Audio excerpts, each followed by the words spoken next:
Price B to the Lord Jesus. இயேசு கிறிஸ்துவினால் உங்களுக்கு சமாதானமும் சந்தோஷமும் உண்டாவதாக. இன்றைக்கி பார்க்கவிருக்கிற வேத பகுதி யோவான் 2வது அதிகாரம் 17வது வசனம்.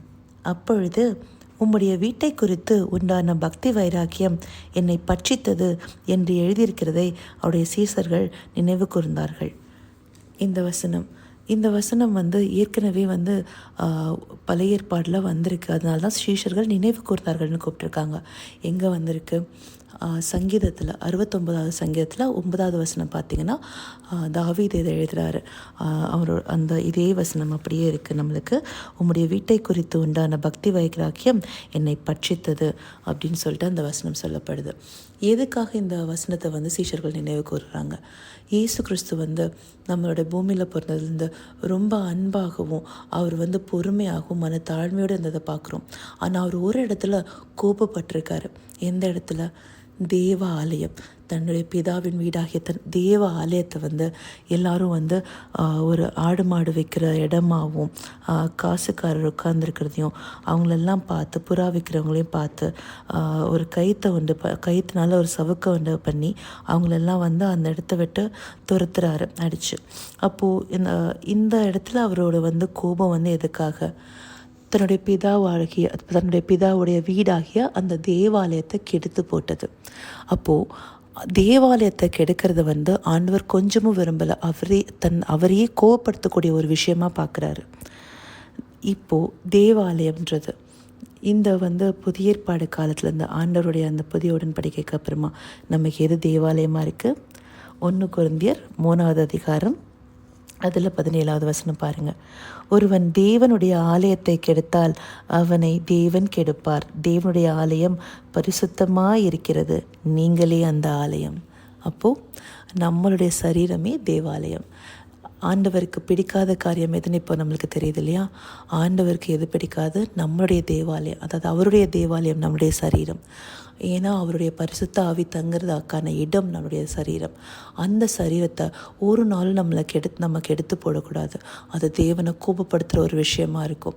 ஏன்னா அந்த பரிசுத்த ஆவி நமக்குள்ளே தங்கும்போது நமக்குள்ளான பரிசுத்தை நம்ம காத்துக்கணும் இல்லையா?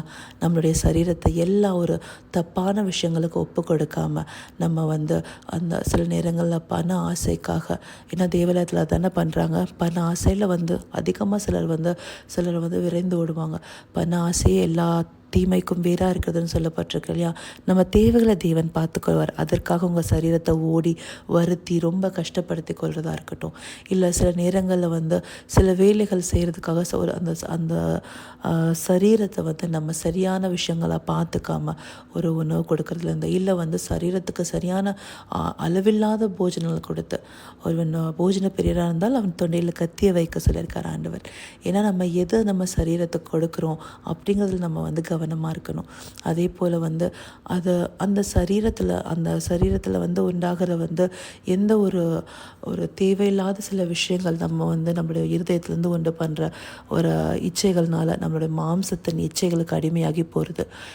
விபசார வேஸ்தனங்களாகட்டும், இல்லை இந்த மாதிரி எந்த ஒரு காரியங்களுக்கும் நம்மளுடைய சரீரத்தை ஒப்பு கொடுக்காம நம்ம தேவனுடைய பக்தி வைராக்கியத்தை பிடிச்சு கொண்டு அவருடைய பரிசுத்த ஆவியானவர் தங்குற ஆலயமாக இந்த சரீரம் இருக்குது, அதுக்காக நான் இதை பரிசுத்தமாக காத்துக்கொள்ளணும் அப்படிங்கிற ஒரு நினைவு நமக்குள்ளே எப்பொழுதுமே இருக்கணும். ஏன்னா இது தேவனை கோபமூட்டுகிற ஒரு காரியமாக இருக்குது. அதனால நம்மளுடைய தேவாலயமான இந்த சரீரத்தை நம்ம பத்திரமா பார்த்துக்கொள்ளலாமா?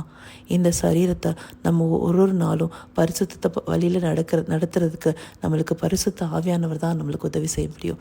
அவரை நோக்கி கூப்பிட்டு அவருடைய பிரசன்னத்தின் நிறைவில் நம்ம அதை பரிசுத்தமாக காத்துக்கொள்றதுக்கு ஒவ்வொருவரும் அதிகாலையிலிருந்து தேவனை தேடுங்க. அப்போ நிச்சயமாக நம்மளுடைய தேவாலயத்தை சரியாக பார்த்துக்க முடியும். இதற்காக நம்ம ஒரு சின்ன ஜெபம் செய்யலாம். இயேசுப்பா, ஸ்தோத்திரம் ஆண்டவரே. கர்த்தாவே ஸ்தோத்திரம் ஆண்டவரே. அப்பா, நீர் தங்குகிற ஸ்தலமாகிய எங்கள் சரீரமாகிய இந்த சபை அப்பா, ஒவ்வொரு நாளும் நாங்கள் பரிசுத்தமாய் காத்துக்கொள்வதற்கு எங்களுக்கு நீங்கள் ஞானத்தை கொடுங்க ராஜா. ஆம் தகப்பனே, எங்களுடைய சுய புத்தினாலும் எங்களுடைய சுய சிந்தையினாலும் எங்களுக்கு இதோட பரிசுத்தத்தை எப்படி காத்துக்கொள்றதுன்னு தெரியாது.